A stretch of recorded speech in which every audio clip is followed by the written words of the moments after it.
I want to see a world where it is just gaming. It blows my mind that we have the Web 2 and the Web 3 gaming. And I think the reason that's so strong is because blockchain isn't necessarily just used as a technology. Often people get maybe a little bit too attached to the technology. And if you think about, say, like what database your, I don't know, your Gmail is using or any of these sort of things, no one cares. You just care that the product is really, really good. We want to bring actual gamers into the space and we want to get them to actually participate and actually spend. And that is going to be difficult. But to do that, we need to actually bring them value that is enhancing their gameplay as opposed to taking away from it. And that's going to be a really difficult challenge. Welcome to Seekers, a podcast where I speak with founders and visionary leaders to uncover the stories behind their companies and their personal transformation along the way. Amos Whitewolf is the founder of PerionXP, a platform that's redefining how gamers interact with Web3 through gamified questing layers built on top of mainstream games like Fortnite. Amos went from boosting League of Legends accounts as a teenager to becoming the #1 ranked player on Axie Infinity before launching his startup that's already onboarded over 100,000 verified players. He believes gamers don't care about Web3, they care about value, community and having a good time. And he's proving it by building an ecosystem where Web3 fades into the background and fun takes the front seat. Let's dive in.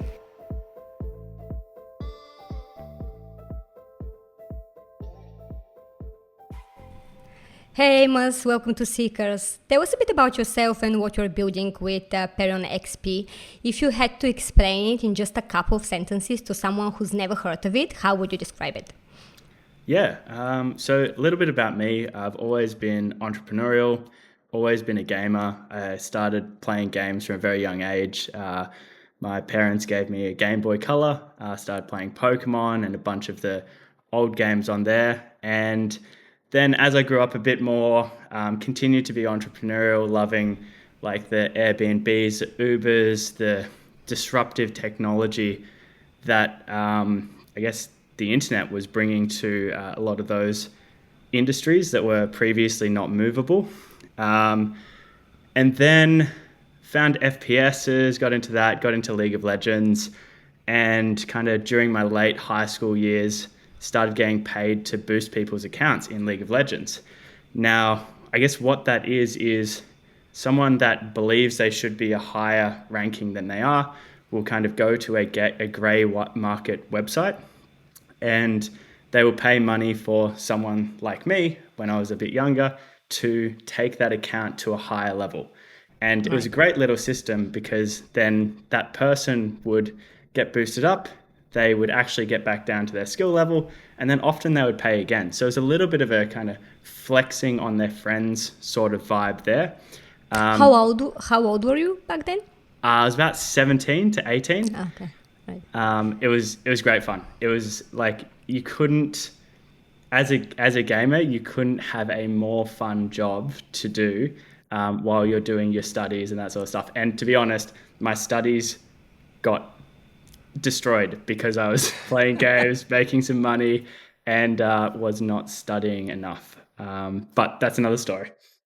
And then got into crypto 2017, followed it up, watched it crash back down like a bunch of people. Now, that's back then and kind of a lot of my life in the crypto space. That was like newbie, and now it's like 2017 starting to be like, oh, you've been here for ages sort of vibe, which is hilarious to see. And yeah, I guess I'm getting older. Yeah, so back to journey from there. I ended up finding a game called Axie Infinity. That was in 2020, 2021. And I wanted to get my younger sisters feeling that same experience that I felt when I was playing League of Legends and boosting accounts. I also wanted to help them get some financial literacy in the blockchain space, which is a space that I was so passionate about. So I started learning about Axie Infinity, started playing myself to teach them That was ended up being a little bit selfish because I got addicted to the game and started setting myself self goals. The first goal was to get to top 1,000, and then I got there. I was like, oh, I want to get to top 100. And then when I got to top 100, I was like, oh, I really want to get to number one. Like, I really, really want that. And started playing 12 hours a day. It was all I was thinking about. And ended up getting to number one and holding that position on and off for about a month, which was an amazing experience and translated a lot into the values and what we're trying to build at PerionXP. And so PerionXP is it's a AAA questing layer for gaming. And what that essentially means is it's a questing layer built on top of games, and it helps with user acquisition.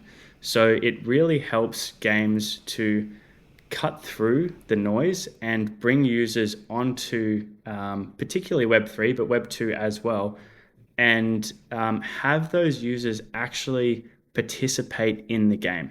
So what we've done there is similar to, I guess, how a Strava in the fitness sector gamifies fitness. We've actually kind of like gamified gaming, which is funny to think about, but how that actually works is we take that Web3 crypto layer and we gamify that on top of games that gamers are already playing, like Fortnite. And it's I keep saying gamified, but it is a game itself, and it's a little bit more custom than, say, a traditional questing layer where it's like you go do the thing, you get rewarded for doing the thing being you go like a post and you get rewarded for liking a post. It's more like you participate in the game itself. You go get a bunch of kills and you choose what you like to do within a game. So in a questing layer, you get told to do one thing. Within PerionXP, you get to decide what kind of gamer you are and then do the things that you really like, and you get rewarded equally for doing those things. Awesome. So how do you decide that? Do you have like different challenges, and how do people have the flexibility to decide what they're going to be playing to become the best at? Yeah, so we have about 60 different challenges specifically for Fortnite, and you can replay them over and over and over. So if you really like getting kills in Fortnite, you can be like, I just want to get the kill challenges. So you pick the kill challenges, you load them up into your missions, you get ready to get your rewards, and then you just go do that. And what's really interesting about that, and specifically for, I guess, Epic and Fortnite, what's quite interesting about that is it actually changes how a gamer is playing their game as well. So for example, in Fortnite, it's a battle royale. So a battle royale, you get 100 people, they all jump into different spots on the map, and it's last person standing. So the whole goal of the game is to get to the end and be number one. But if you have a kills challenge, you probably want to jump into the map where there's a lot of people, you want to get a bunch of kills, and then you want to get out so you can jump back in a new game and get a bunch more kills. So it's actually changing how a gamer is playing existing games. Okay, awesome. And what was the aha moment for you? When did you realize that this idea had legs and you really wanted to develop it into something more than just a side hustle? Yeah, so the origins of Perion, it was previously Perion. The origins of Perion, it was it was very like, this is, as an entrepreneur, this is the simplest idea that I've ever had that could be profitable pretty much immediately. So that was the aha moment, and it started off an Excel spreadsheet where I did a few little numbers and I was like, wow, pretty sure this could be seriously profitable within 10 days. And I took that to a bunch of people, and my two co-founders were like, all right, let's do it. After a bunch of other people were like, let's not do it. And you're crazy, Amos. Like, why would you do this? And these two guys jumped in, and it worked exactly as the Excel spreadsheet said it would. And that kind of went into raising capital and that sort of thing. Now, for the current version of PerionXP, the aha moment is we started in Web 2. So we started in Web 2 gaming, and we kind of hid all of the blockchain side of things because we believed that those Web 2 people weren't ready for blockchain. And I'm sure this is, I don't know, very prominent across the entire space is when is the right time to bring the Web 2 people on? How much Web 3 do you show in your product? And is that going to scare people away? So that's what we started as, and it started working really well. And then we started introducing features and pieces that were Web3. And there was one point where we actually did the transition, and we did the full transition over, and we were like, oh no, our Discord's going to blow up. These people are going to hate us.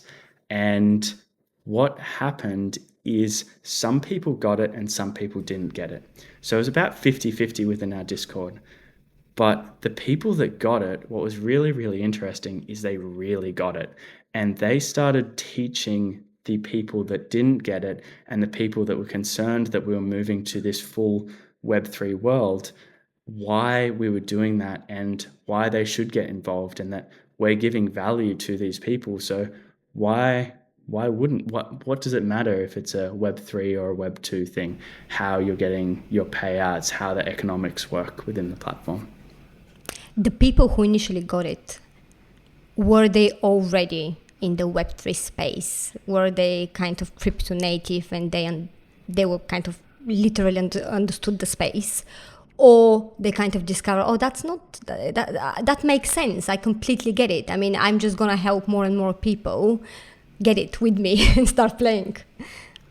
Yeah, so the number one person that became the biggest supporter was fully against it for weeks before they converted over. So for about 2 weeks, we said we were moving to a Web3 space and to be prepared and stuff. And they were like, you guys are sellouts, you're doing this, you're doing that. Right. And then I was like in the Discord messaging, I was like, just wait, just please wait, try it. I can't say anything more, but I really hope you're going to like it. And then over our first playtest weekend, they fully got it.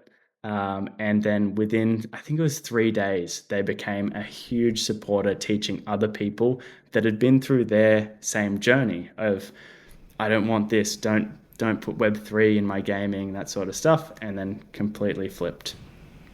Interesting. Did you use any other community building strategies that help you onboard more and more people other than your core community already helping you with word of mouth? So there was the core community, which was a core Web2 community. A lot of those people came through word of mouth and paid advertisements, particularly meta paid advertisements, and that really helped build a solid Web2 community.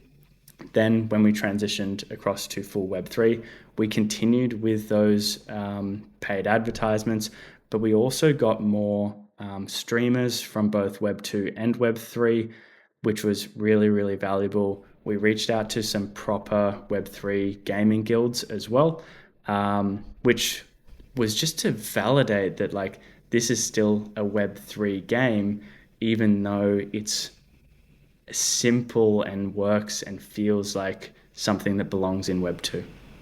And at the moment, do you see your role more as onboarding gamers into Web 3 or more like getting the Web 3 community excited about gaming and discovering new users? Because we all know the ecosystem is still not that big and the real opportunity lies in bringing people from Web 2 to Web 3. Like, and the other thing is, the flip side of that is that many people, especially in the gaming industry, for some reason, they hate this sort of monetization crypto element to be part of their game. So what do we do now? So do we convince them? Or we just leave these guys aside and we just go to the Web3 crowd and we just try to make them more excited about playing Fortnite or other AAA games. Yeah. That's a great question. $1 million question here, right? It's a We knew the answer. And right now, there's so much information on Twitter about, like you see these things, it's Web3 gaming is dead. And then there's influencers being like, no, it's not dead, it's this. But to answer your question, I want to see a world where it is just gaming. It blows my mind that we have the Web2 and the Web3 gaming. And I think the reason that's so strong is because you can't use blockchain isn't necessarily just used as a technology. Often it's like people get maybe a little bit too attached to the technology. And if you think about, say, like what database I don't know, your Gmail is using or any of these sort of things, no one cares. You just care that the product is really, really good. So to answer your question, we want to bring actual gamers into the space and we want to get them to actually participate and actually spend. And that is going to be difficult. But to do that, we need to actually bring them value that is enhancing their gameplay as opposed to taking away from it. And that's going to be a really difficult challenge. Right, because many of them, they just hate the play to earn model. They think it's just destroying the industry and the ecosystem. Yeah, 100%. So a lot of that is because when you have a Web3 gamer telling you this is the most amazing game in the world, and then the Web2 gamer goes and has a look and it's not. It's some pixelated thing with kind of, I don't know, from things that are fully on chain and they're waiting for transactions. There's no kind of beauty in it or anything like that. And they're like, why is this person telling me this is such an amazing game? It's trash. It's trash to what they're comparing it to. And I don't think it's just it needs to be this amazing visual experience. Like chess is a very, very simple game. And it's a timeless game. There's no amazing graphics, and it has a huge, huge player base that's constantly playing on like chess.com and stuff. So what it needs to be is everyone says this, it needs to be fun. It needs to really capture a person's attention, needs to be fun. And I think a lot of the play to earn stuff has been economy first until economy collapses, which is also a very scary place for a Web2 person, when it needs to really be like that fun or that value first. And there's a lot of places where you can give value to gamers. Community is a huge one. Lots of gamers don't have necessarily friends to play with or would love to kind of be put into communities where they can have a lot of fun. You have competition. If you can increase a gamer's competitive spirit, the amount of time they're going to spend in the game is going to increase, which is also going to increase the amount of items, the amount of skins they're going to purchase in game. And then lastly, you sort of have, we call it clout, but it's where you want to showcase that you have achieved really, really cool things within the game. So our focus is on enhancing those three value pieces to make someone's gaming way, way, way better and eventually get to a point where we can have positive tokenomics like within our platform that's based on that. Awesome. And as you're saying, it doesn't really matter what's the backend technology. Is it Web 2? Is it Web 3? It's all about the experience you're offering to gamers. Who do you blame for the reputation of Web 3 gaming? Because unfortunately, the moment somebody hears that there is a Web 3 blockchain element to a certain game, you still have this reputation. This might be a fact. This is like this speculative reputation. It's something we have to continue fighting against. What do you think caused that? Was it the NFT wave or like maybe particular games that burned many people? Yeah, I actually think it was the Web2 organizations. So this is what happens. The NFT craze went off Web3 gaming was going off, and then you have these Web2 organizations being like, we can sell skins for 10 times the amount we can normally sell skins for, and it's going to cost us the same to create them. And then you have all these Web2 organizations trying to get off the back of this craze. And you see this in crypto a lot, right? You see this when celebrities are getting in on meme coins and everything goes up and then everything crashes. It was the exact same thing in gaming when all of these Web2 companies were like, we can make a quick dollar off these stupid people, and that burned all of these Web2 gamers. And for anyone that doesn't know about gamers, it's a hive mind. It is this gamer hive mind. And part of the reason it's a hive mind is because these people are communicating with each other so much more frequently than you would even believe. Like if you spend 3 hours in Fortnite gaming, you are talking to people constantly. You're talking in Discord, you're talking in Fortnite. Every single one of these large multiplayer games, you're constantly chatting. So you have this amazing flow of information and it builds this sort of hive mind. So when all of these gamers sort of got ripped off, and they're smart, like they're really smart. They're like playing games from a very, very young age. They are on the internet from a very, very young age, and they can work out that these Web2 organizations, Ubisoft was one of them, are trying to make a quick buck out of them and not give them any value. That's it. So that's who I blame. And I wish they hadn't done that. And I wish they had a little bit more time to think about what value they could offer. Because it didn't actually need to be Web3, what they were doing. And we've seen it, Riot Games loves doing this, but Riot Games sells $500 skins. They're not Right. Web3 skins. They give you extra value and stuff like that. But it's a normal thing in the gaming space to have things that, or digital assets that are quite expensive. Okay, in Web2, players pay. In your case, you reward players with crypto for completing challenges. In simple terms, that's how the economy works. But if players aren't paying, where is the money coming from? So the short-term vision there is we're going to need to get that to be sustainable by having partnerships with people that are getting things out of what we are doing. Those people and organizations are usually your games, your game developers, and different people in the Web3 ecosystem like wallets, maybe exchanges, different chains that are looking for bringing people that are Web2 people into their ecosystem. So that's short term, is we need partnerships to be able to do that and sustain that longer term. Longer term is exactly what I was talking about before, where we actually are able to give enough value to these gamers to enhance their gaming, to have them spending even more. And you have your own native token, right?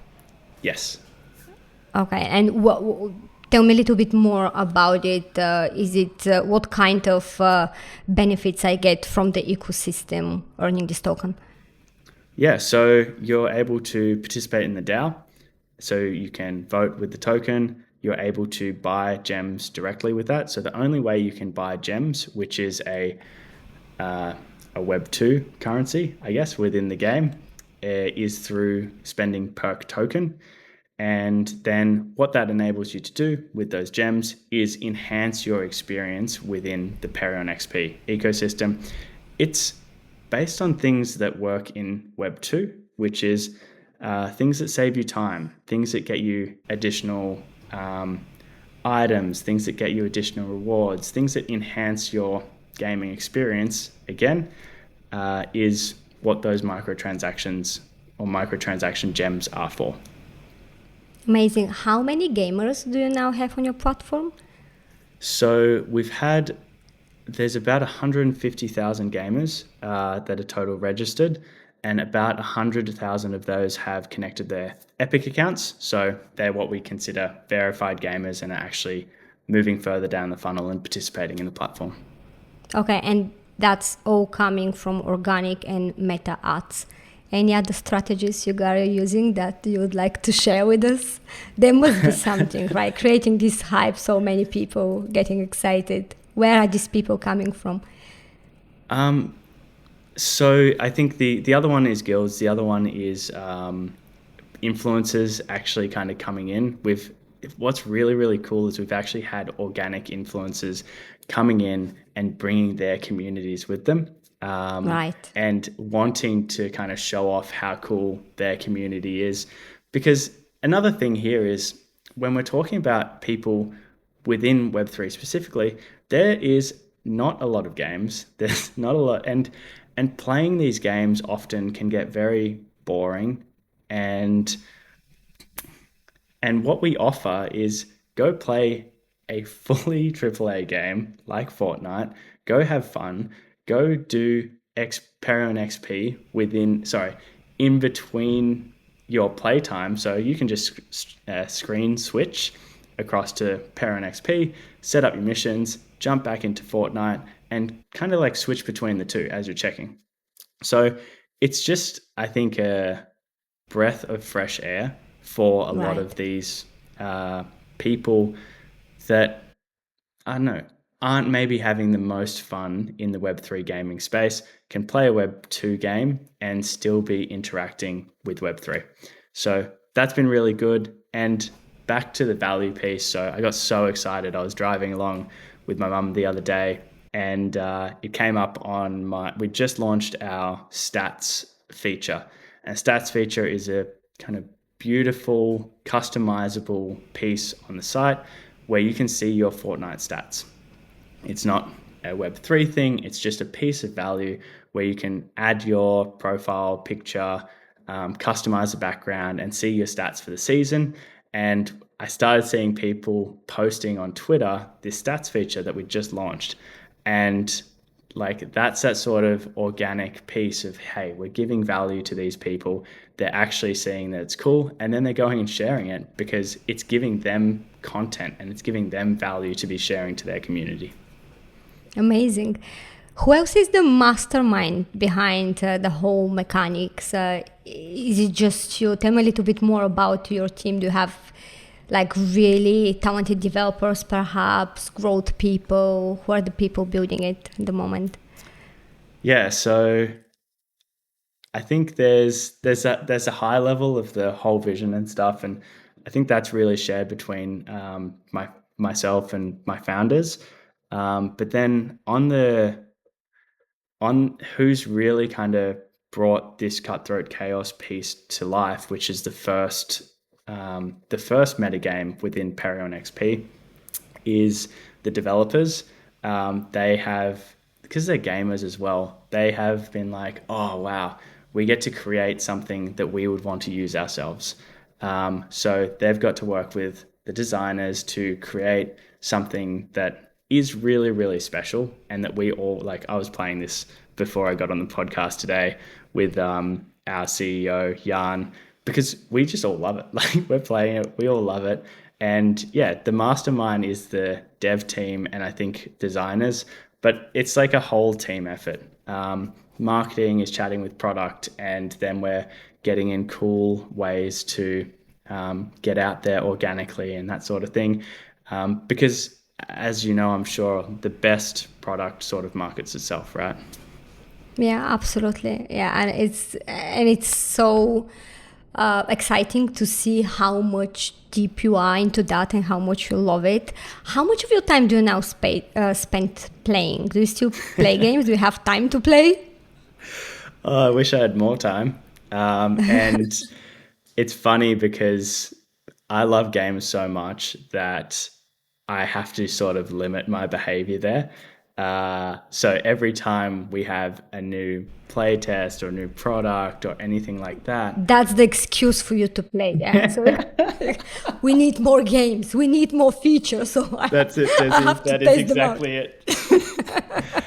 I'm just testing. I'm bug testing. Yeah. All right. Okay. If you could fast forward 10 years, what do you think is going to be the biggest difference between how we game today and how people will be gaming in the future? What do you see changing? I love this question. So I feel like sometimes you have to go back in time to go into the future. This is like all the time. And there's a term that we used to have in Australia, and that was play for keeps. So play for keeps, you would essentially have your marbles or your Tarzos or your Beyblades or whatever game you were playing. And when you wanted to up the stakes, you would say play for keeps.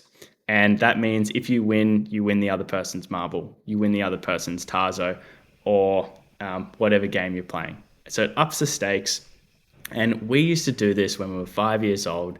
It was awesome. And sometimes there were tears involved, but it was a lot of fun. And when you say this term to the generation that are in school now and playing games, they have never heard of it. And the reason Right. they've never heard of it is because they've never owned any of the assets that they have. So they're buying assets, but they can't do this game that we used to love playing, which was play for keeps. So I think in 10 years' time, we're going to come full circle back to that, where people can do that. And it doesn't need to be like a gamble. It can be kind of kids just having fun, playing with their friends, putting up a skin for a skin, see who gets a headshot first and all that sort of stuff. Yeah, bring it back to its very nature, right? Bring it back to the thrill of playing rather than buying and kind of turning into this almost like commercial experience. Yeah. And if you could change one thing in gaming now, regardless of whether it's related to Web 2 or Web 3, what would it be? And you're not allowed to say everybody's gonna be brought to Web 3. I would love for gaming to be more open. So Okay. one big problem with gaming, it's not a problem, it's just really hard to be a part of, is a lot of gaming is really locked up. So if you want to get into creating an esports team, it's really hard, it's really locked up. You have publishers that own all the rights to everything. You're not allowed to stream unless you have permission to do so. All of the IP is owned by the fair parties that own that IP, and it is fair, but I just wish it was a little bit more open so that you could have more people like myself and like a lot of these people building in the gaming space in general, able to give value to gamers in more creative ways. And a great example of that is like when banking data was opened up, all of these different parties were able to create really cool experiences for people because that data was open. And I don't mean kind of publicly pushing out people's privacy or anything like that, but even if that data was more public, you would have esports teams able to recruit people from younger ages, and you would have even more competition in these spaces. And you see that in regular sports. Like in regular sports, you have the schools, they're doing the running races, they all go up to district and then state level, and then can compete at higher and higher levels. And you just don't have this in gaming because it is locked up by the publishers, and that's really it. So I wish it was more open. And what's your long-term vision for PerionXP? Are you on the quest to make gaming more open? I really love anime, and I really love sort of video gaming. And in anime, there's a lot of explorations of what the world looks like in a more kind of gamified world where you can be further immersed within gaming. And I think in Western culture, it's explored less, but where it is explored is Ready Player One. So really, I would like PerionXP to be a part of getting to a place where Ready Player One sort of exists in real life. And what that means to me is where you have all of these different IPs that can be intertwined, and you have a financial rail on top of that where someone's identity within a game can be as valuable or more valuable than their physical identity. Thank you so much for your time, Amos. That's been super interesting. Where can people find you online if they want to connect with you? So you can find me, it's at mossnifty on x.com. And to follow PerionXP and what we're doing there, it's at PerionDAO. Thanks for listening to Seekers. This podcast is brought to you by Pony, a design and branding agency serving ambitious tech companies globally. Visit us at pony.studio.